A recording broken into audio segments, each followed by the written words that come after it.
Monsieur là-bas, voilà, tout à fait. Vous avez la parole, allez-y. Patrick Lalanne, président de la CAPEB des Landes, le syndicat de l'artisanat du bâtiment. J'ai entendu le président Emmanueli nous dire qu'il y avait des indicateurs positifs pour la relance dans le bâtiment. Alors, je vous dirais que ce n'est pas trop tôt et on sait que cette relance ne deviendra effective dans nos carnets de commandes qu'à la fin du deuxième semestre 2016. Vous avez également évoqué Bouygues et les promoteurs.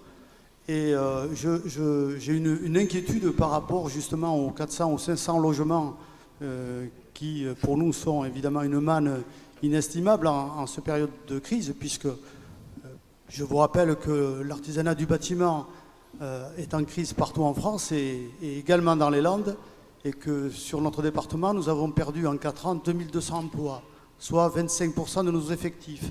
Donc, bien évidemment, quand on voit 400 à 500 logements, on ne peut qu'être attentif. Donc, je n'ai pas de questions à vous poser, mais juste un vœu à exprimer, celui de voir ces constructions accessibles à l'artisanat de notre territoire et plus largement à l'artisanat des Landes. Voilà, tout simplement.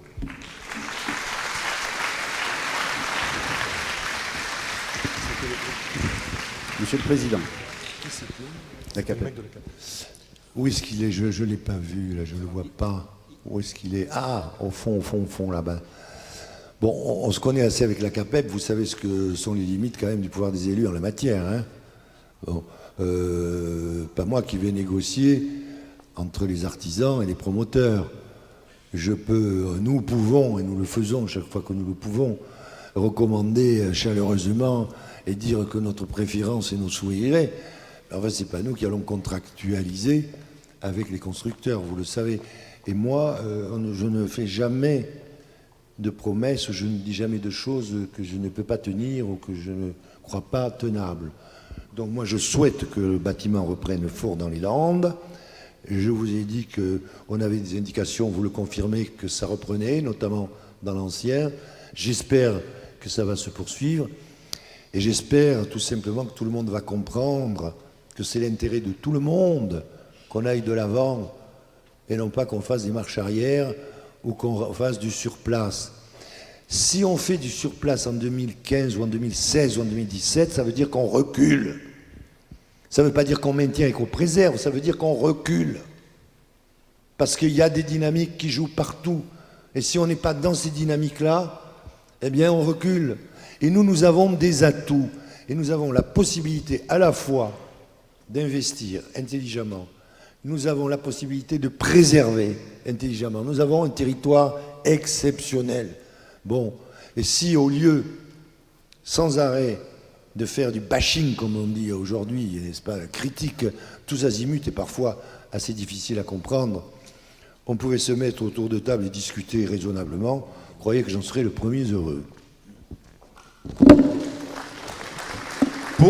Pour les deux dernières questions, monsieur là-bas au fond. Philippe Jacquemin, président de la Chambre de commerce. Ah pardon, excusez-moi. Bon, d'abord, je voudrais dire que les propos que vient de dire monsieur le président Emmanuel sont tout à fait conformes à la vie économique de notre territoire.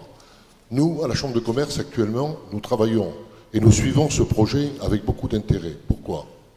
Parce que ce projet est un projet qui va, s'il se réalise, bien évidemment, produire donc une économie forte, nous permettre de redévelopper sur ce site donc le golf, comme il aurait pu développer autre chose, mais là c'est le golf.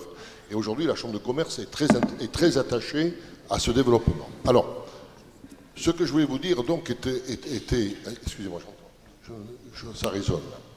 Ce que je veux vous dire, c'est que ce projet, il va nous demander à tous et aux uns et aux autres beaucoup de travail, comme nous, lorsque nous investissons.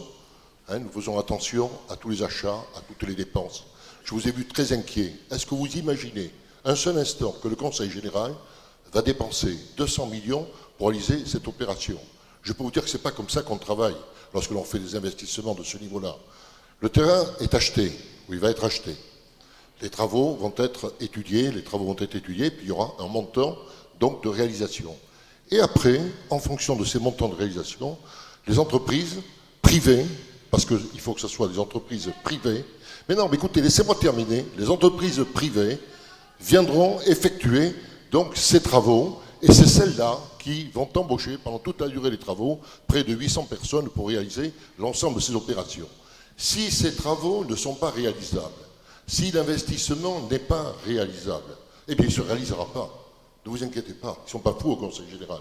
Ils ne réaliseront l'opération que lorsque les études qui sont en cours prouveront aux investisseurs potentiels que cette opération est réalisable. Et nous, au niveau de la Chambre consulaire, nous travaillons avec les services donc, du Conseil général, nous étudions, nous avons assisté à plusieurs réunions de préparation pour réellement définir si ces travaux devaient être faits ou pas. Nous soutenons ce projet parce que dans les Landes, il faut des projets de cette dimension pour continuer à doper notre économie. C'est absolument indispensable. On ne peut pas rester en permanence en arrière. Moi-même, dans mes entreprises, il y a des moments où on m'a considéré un peu comme un fou parce que je partais sur des projets innovants, etc.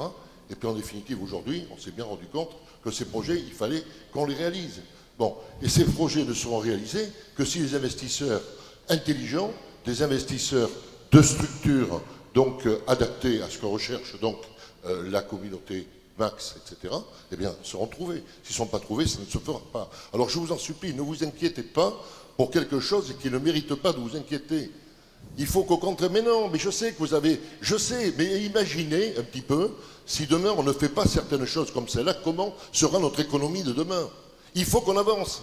Le président Emmanuel, il a dit, il faut qu'on avance. Et si on veut avancer, il faut que nous avancions ensemble. Et l'économie que je représente, eh bien, sera là pour permettre à un projet comme ça, s'il est viable, d'aller dans le bon sens. Voilà ce que je voulais vous dire.